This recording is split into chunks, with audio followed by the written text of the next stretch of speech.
How's everyone doing this morning? All right, great to be here. My name is Adam Russo. I'll be moderating the session. My favorite word that I use every day with my little kids, disintermediation. Decentralized contracting between employers and providers. It's great to be here. We have a great panel up here with me, not only two people that are very well respected in our industry, but also two good friends of mine. My name is Adam Russo. I'm the CEO and co-founder of a company called the Phia Group, located in Branching, Massachusetts, about 10 miles south of here. And we are in the cost containment world, representing self-funded employers. First question many of you probably have is, what is self-funding? Self-funding is the insurance mechanism that over 100 million employer lives use across the country to purchase health insurance benefits for their employees. So think of Blue Cross, but instead of paying a premium, these employers are using a Blue Cross type entity to actually pay medical claims with their own money up to a certain level. It's called self-funding. It is approximately 63% of all employers are self-funded in some fashion today, up from 49% in the year 1999. However, one of the big problems that we see in the self-funded industry is there's always that middleman, or middleman, middlewoman, whatever you want to call it, in between some aspect of the health insurance process or the system. And that middleman is what's keeping employer costs up. So one of the things that we're noticing now is that there's a pattern, using blockchain as an example, of trying to eliminate that middleman and have employers work with providers and facilities directly. With me, I have two people here that are very well respected. Vincent Esposito. Morning, everybody. You want to introduce yourself? Sure. Vincent Esposito here. I run the growth side and strategy of S&S Health. We're a health plan administrator out of Cincinnati, Ohio. Been in business for 25 years. Generally speaking, we are the back office for a number of health plans that are used nationally. We currently do about $1 billion a year in claims, but we're processing and paying claims and building health plan solutions for employers. Thanks, Vinny. In addition, I have Jerry Beinhauer. Thanks. I'm Dr. Jerry Beinhauer. Is that working? Oh, sorry. I don't think so. I'm Dr. Jerry Beinhauer. I'm the founder of Aptly Health, and we actually built a blockchain-based system to address this exact problem that we're talking about today, which is disintermediating the carriers from the relationship between employers and providers. So disintermediating them and enabling them to participate directly with each other. Glad you all are here. Perfect. So folks, I'm going to just get right to it since we have 25 minutes, really short. Because most employers today lease a network, I'm assuming most of you are aware of that. Most employers lease a network, Aetna, Cigna, Anthem, Blue Cross. Currently, from commercial insurers, a direct peer-to-peer contractual relationship does not exist between most employers and providers. You could have an employer on the second floor of an office building, a doctor's office on the first floor. They do not have a relationship, nor can they have a relationship on today's current network environment. I'm going to go right to you, Vinny, first. Can you talk about this market and how the current structure between employers and providers is a major problem to the high cost of healthcare today? Sure. So when you think about leasing a network, many of you probably in this room are on one of those carrier networks. Many times what you don't realize is you might be believing you're getting a discount off of something. So 35%, 25%, whatever that number is. The reality of it is you don't know where that number starts. And so that elevated unknown is a number that you have never been exposed to in your life. And what you're seeing in the market today is this transition from brokers and health plan administrators really going from, hey, I'm going to go sell that traditional carrier network, all the way now to the brokers and the health plan administrators trying to actually direct contracts. So there's an attempt now to say, hey, let's look at Medicare. We know everyone's accepting Medicare. Let's use Medicare Plus as a rate, and let's see how that compares to these carrier networks. And the reality of it is they're significantly cheaper what's being accepted as far as reimbursement at the provider level. And that disintermediation is occurring, but it's on one-off basis. There's today really not a scalable platform that allows this to happen nationally. And so some of the things that my company is working on is building out these solutions with partner health systems and whatnot. But I know Jerry, with blockchain as sort of that common denominator, allows for significant efficiencies, not only across the network as a national level, but also across health plans for employers. So. Yeah, I'll comment on that too. So I'm sure you guys might have read some of the stories out there about direct contracting between providers and employers. Disney did it with Orlando Health, GM, and Henry Ford Hospital. Walmart's doing it across the country with their centers of excellence. Have you guys heard about that? So the interesting thing is, what we saw is that they're trying to do that today. The market is pushing the employers to do that, but they can only do it on a one-to-one basis. So even though Walmart might go to Ochsner's hospital and do a direct contract with Walmart and Ochsner, that contract then doesn't apply to 1,000 other employers like John Deere or Home Depot or FedEx. They can't use that same contract. So it's really not a scalable way to change really the dynamic of healthcare. And that was part of the reason why we built Aptly Health. And what I'd want to add to that too is many of what you read about direct contracting today occurs at the large employer, jumbo employer size. It's very difficult for a 70 life employer group to go in and work with Ochsner and say, hey, I want to pay you 140% of Medicare. So that size and scalability is still a factor. So there's a disadvantage to the small business of America right now. As an example, my company is about 250 employees. We're self-funded, like I said, in Branch, Massachusetts. For us to go to every type of facility, every type of physician, every specialty practice, and try to make a direct contract on our own with them would be virtually impossible. I mean, we do have a business to run.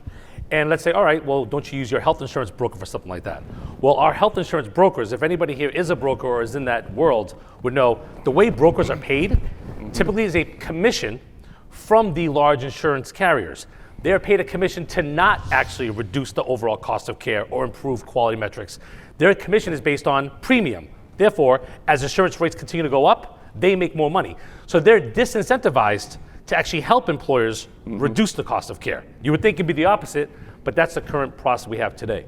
So based on that, how can blockchain change any of this? Yeah, so that was something that we looked at for a number of reasons. So when you think about different trading partners in the healthcare system, blockchain made a lot of sense for us because even though we're talking about a direct contract which establishes that relationship, there's still a level of distrust. So when you're talking about providers and employers, that makes sense because we can help through the blockchain ecosystem establish that trust without this third party in the middle. The other thing is these same employers need a lot of other stuff. So I know John Bass is here, so Hashed Health works on a lot of different things with different types of infrastructure with blockchain. A lot of the services that these employers need, telehealth's a big one, chronic care management, general health maintenance, all those solutions could all blend into this ecosystem to deliver services to those same employer clients. Today, if an employer is working through a carrier like a Blue Cross or United, they're kind of getting all those pieces, but it's bundled together under this carrier's brand. And they don't really have the ability to unbundle that and kind of bring in the best of class pieces to put their plan together. So as an example of that, let's say an MRI. If I were to on my own go to a Shields, on its own standing only facility, MRI facility, directly through Shields, if I went there right now, it would cost you about $500 for an MRI.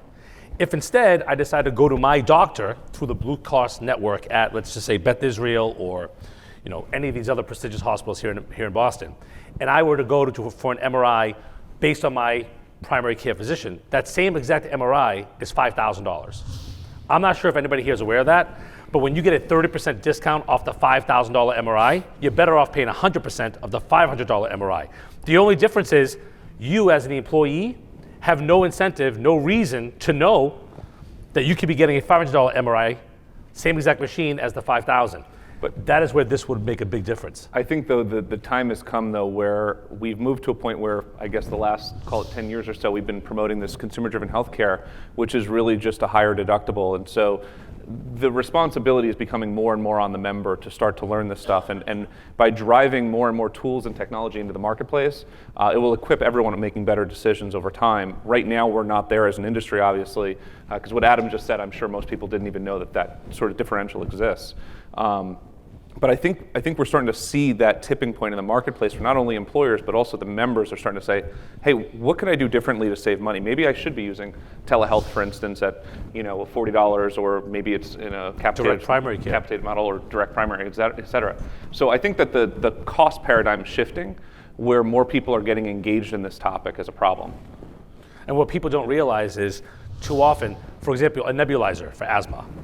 If you were to buy a nebulizer through your Blue Cross Blue Shield plan and you get a 30% discount, it costs you right now $300 for that nebulizer. The same exact one, if you went on Amazon and had Amazon Prime, I know this because we just literally bought one 2 days ago, it's $29.95, free delivery in 2 days. It's the exact same nebulizer. However, the problem is most employees or their family members, what you guys call the dependents, what we call as industry the dependents, are not aware of this. Putting the technology in their hands, allowing them to have this information will truly reduce the overall cost of care and improve quality. Absolutely. So that's the other thing that we look about too in the network. So for us with Aptly Health, the biggest thing that we're focused on is really that network piece. And it was more than just a cost thing for us too. It was quality because, our belief is that quality can be driven from, to me, the network is kind of the foundational piece of all of the care that the members, dependents and family members are receiving. If you can drive that quality down to the network level, and one of the best ways to do that is to empower the employer, who is the plan, to kind of have control over that. So we've kind of also built functionality into our system that enables the employer to kind of filter, any provider can join the Aptly platform and deliver their services, but the employers can filter that down based on quality and outcome metrics for each provider. So effectively, they're creating kind of their own high-performance network on our platform to deliver services and care for their employees and their families. The other piece of this that I think is important besides quality and cost is the experience, right? And so, Adam and I deal with reference-based pricing every single day. I don't know if any of you guys have been exposed to it, but reference-based pricing essentially is an employer will lease a physician-only network, and then they'll marry it for facilities with basically, hey, we pay 140%, and if they don't cry about it, we just keep moving on. The problem with that is, and there are a lot of reference-based pricing models that do work, but you need to layer in concierge services where you can get involved before the procedures occur. You need to make sure you're getting sign-off on proper 140% is not something you can't come back to me in 8 months and say, oh, I didn't agree to this. Forget 8 months. So, this stuff happens where these brokers might be promoting a different solution than a carrier network, but it creates absolute chaos for the member down the road. And so having direct contracting is the safest path to reducing that noise and making sure the experience is at a high quality. And as an organization that pretty much works with every reference-based pricing company, vendor that exists in the marketplace, I can tell you that reference-based pricing will not be around 5 years from now. Every company that's in the reference-based pricing space is well aware of that. Because every time a reference-based pricing company has a provider that is willing to accept Medicare plus 150 or whatever it might be, that is now a direct contract. Once that direct contract is made, there is no more negotiation. There is no more advocacy. They have now, on their own, basically created a reference-based pricing network. So our current network that we have in this country is built a percentage off bill charges. The new future network will be Medicare plus something, 40%, 50%, whatever it might be. That is a direct contract. However, there are no tools. I repeat that. There are no tools currently in the self-funded industry in that model that can handle how do we take that direct contract and multiply it across multiple employers, multiple facilities, and that's where your technology comes in. Exactly, and so that's the interesting thing for me about this too is, we could sit here, we are spending all day talking about problems in healthcare, right? But for us, it was kind of a real, very specific, real world problem that we could address with our solution and with blockchain. And could we do it without blockchain? Probably, but I think using a blockchain technology platform seemed to make a lot more sense, because for the reasons I mentioned before. But this is truly a disintermediation case when you think about having that carrier in the middle today, which is the vast majority of the time this is what's happening, and by removing them from being the middleman and establishing that direct peer-to-peer relationship, it's cutting costs. On average, nationally, it's about $300 billion a year to the cost of employer health care that's added just by the carrier being in the middle. So it's a huge amount of money we're talking about. I was just going to say, the carrier is uniquely positioned to not pay the provider timely and to charge you whatever they want. And they also make money by holding the float of the capital. So don't forget, by not paying the provider, they're making money by just reviewing claims. So prompt pay laws. Yeah. Prompt pay is defined as 30 days. Yep. Prompt.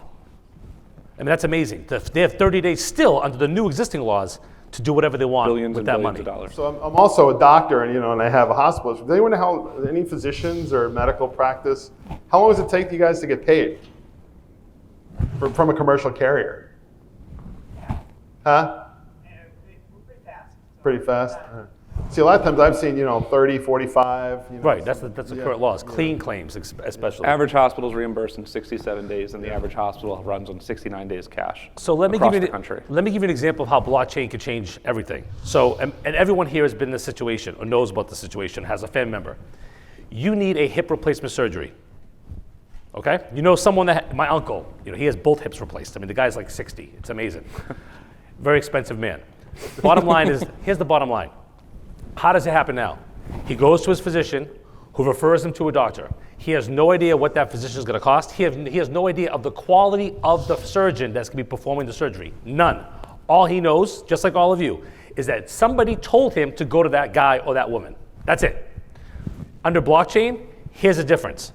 You now will know the price, not the bill charge, not the discount, the actual cost for a surgery. You will know the grade based on the quality metrics from CMS, Medicare, Medicaid, Leapfrog, what's the other one? Deerwalk, all these other organizations. You can know the quality of the physician, not the facility. Under our current system, you're well aware of the fact that when you go to Mass General and you're paying for a hip replacement surgery, it's the same price if you're at Blue Cross, regardless of which surgeon actually performs the surgery. There are A surgeons, B surgeons, and F surgeons. Every facility has doctors who are Fs, Cs, and As. So when you go there and you want to have Dr. Smith, are you not aware of the fact, but with blockchain you will be, on your phone, I want to see Dr. Smith. When he's at Mass General on Monday, Tuesday, and Wednesday, he's $75,000 paid. On Thursday and Friday, he has a Cape house. So he leaves on Wednesday, goes to the Cape, and on Thursday and Friday, he performs one surgery on Thursday and one on Friday at Cape Cod Hospital. I'm making it up. That same surgery, same surgeon, is now $25,000. So you now know that you can schedule that surgery on Thursday in the Cape and save $50,000 for your employer. Why would the employee care? Because they have a high deductible health plan. Why would the employee care? Because now more employers on a self-funded situation are incentivizing their employees to actually become consumers of healthcare for the first time. However, the problem that we have as an industry is the technology currently is not widespread where that employee or the employer can actually see the quality and the cost of any particular facility or any physician anywhere in the country, and that's what this enables us to do. Yep. And that's sort of one of the pieces that's been missing too. And I felt this, or my family felt it. My wife had a brain tumor a few years back, and I'm a physician, and I deal with a lot of docs, and we were trying to find, well, of course, I want to go to the best brain surgeon there is, and we searched all over the country. I'm doing Google searches. I don't know if any of you guys had to do this. And I realized it too, at the time, there was really no way to truly effectively find who is the best posterior brain surgeon, in the country. And it was hell for us to try to find one. We ended up finding a guy in Tampa that really, fit the bill. So that's even some of, when we talk about experience for the patients, which are the plan members in these self-funded plans, for them to be able to, through our provider directory, actually look at, not only who are the A, C, and F doctors, but, which ones did the most procedures for posterior brain tumors last year. When you look at, other patient surveys, ratings to see how they do it, maybe he's a great surgeon, but he has terrible bedside manner. That might not matter to some people. If he's the best surgeon in the world, he can be a jerk, as long as he's going to do a great take care of my wife's brain tumor. So a lot of that stuff is missing, and I think when you look at kind of creating infrastructure to help capture all that data and present it to the user, that forms the experience.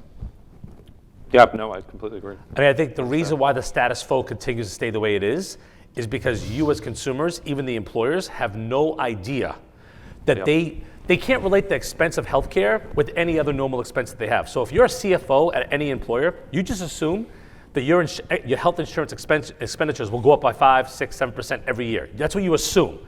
I work with many captives. I work with many 350,000 employers nationwide.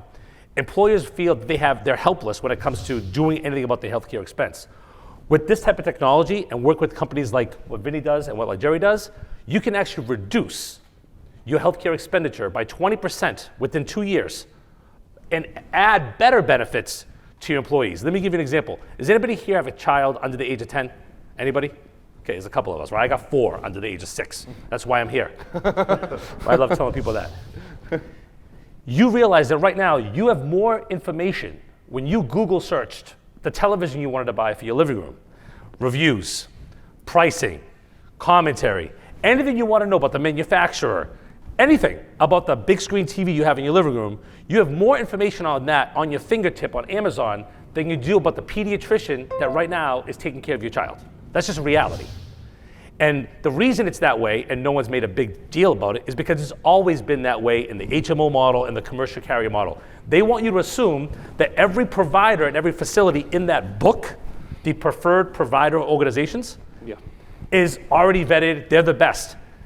The only reason why they're called preferred providers is because they are willing to accept what they are paying them. That's the only reason they're in that book. The credentialing is a joke. So this is a way for us to really change the paradigm. And what I can tell you folks is, when they say it's disrupting, I hate that word disrupting. It's really a revolution. 2% of employers are now changing. 2% of employers are no longer, we're one of them.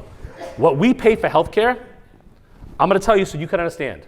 No deductible, no copay on generics, no copay for office visits. Every employee gets their own direct primary care doctor. For myself, my wife, and 4 kids, we pay $448 a month in health insurance. You cannot do that working with a normal, typical carrier. Model. You can only do that by having the technology on your phone, being able to look at this information, have an incentive to actually care about the cost of care, and technology that your company has, and the work that you guys are doing to make this kind of And thing you happen. went out and did direct contracting. That's what we did. Yeah. I went out in direct contract with every single before facility. Even blockchain was. Right, I was the original He was blockchain. blockchain. Before, and that's, the problem is most employers though don't have all their employees located in one area. Right. So when I had a direct primary care doctor, I was able to find 2, one in Braintree, one in Holbrook, fine. But if you have offices all over the country, you can't do that just by picking up the phone and making direct contracts. You need that blockchain technology. Yeah, the scalability is really what separates us, plus the security aspect of it as well. I mean, the security component of blockchain, what that brings to the table, I mean, just as a health plan administrator, the amount of money that we invest in protecting everyone's PHI and everything associated with that is unbelievable, and blockchain eliminates all of that in a big way. Can you explain, we have a couple minutes, how that blockchain technology works? So if I make, let's just say, you have a direct contract made with a particular facility.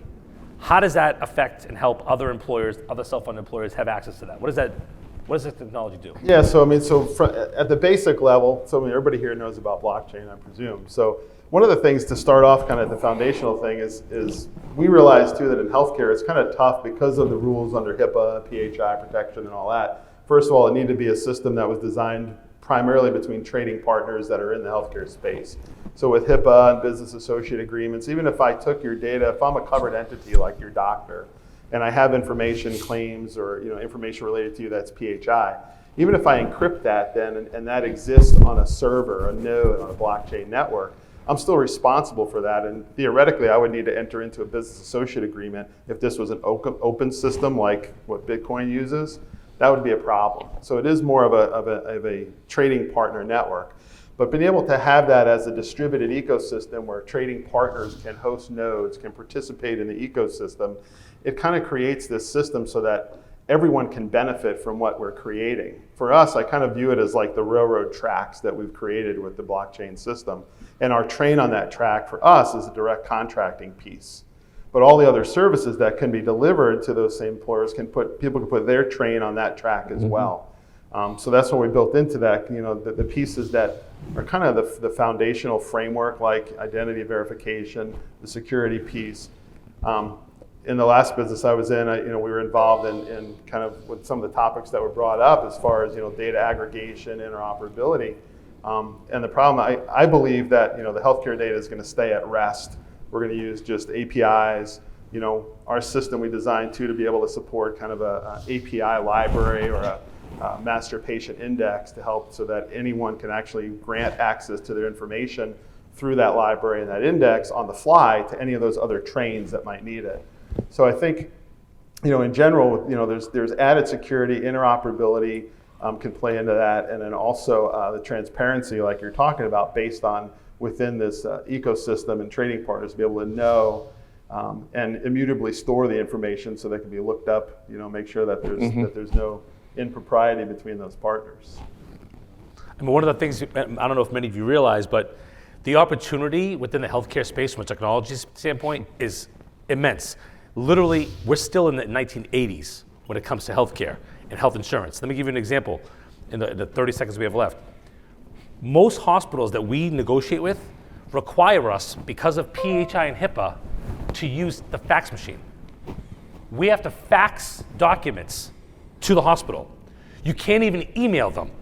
So literally, fax machines are only in existence because the hospitals and the billing companies that the hospitals use. It is the only way they will accept any direct agreements, conversation, etc. Oh, you have patient authorization? Fax to us. Why can't I email it? Because the fax machine is HIPAA compliant. I'm like, so the same fax machine that Joe in accounting is printing something to is the same exact fax machine that you're having PHI come in for different patients constantly all day. Anyone can just grab the fax machine and steal someone's PHI. I mean, we all know that we all work in an office that had a fax machine. But this is the current status quo. And the reason it's that way and it's not changing is because the carriers and their brokers that work for them don't want it to change. We're hoping to break into that with the 2% we have now in the coming years to come. Any final thoughts, Vinny? I just appreciate everyone's time. I think this is a really thoughtful conversation. There's a lot to dissect through this, but it's going to take a lot of us doing a lot of things to make the changes. So appreciate your commitment to it. Same here. I don't know if anybody had any questions for us. I know the time. We'll be around. We probably spend a couple. Yeah, or we could meet out in the hall. Yep. Well, thank you everyone for your time. Thank you, guys. Appreciate it. Thanks. The 2019 Converge to Accelerate conference is brought to you by IEEE, the world's largest technical professional organization for the advancement of technology. Boehringer Ingelheim, passionately working to improve healthcare. NASCO, advancing digital health together. IPSI US, the Association of Independent Workers, for one, for all. Partners in Digital Health, publishers of the forward-reaching blockchain in Healthcare Today and Telehealth and Medicine Today. Special consideration to iWorker Innovations, taking the independent workforce to new heights. Connected Health Conference, designing for healthy habits and better outcomes. Haven Health Solutions, providing true blockchain transactional interoperability. Special thanks to Seaport World Trade Center for hosting us. We'll be right back after these messages. Don't go away.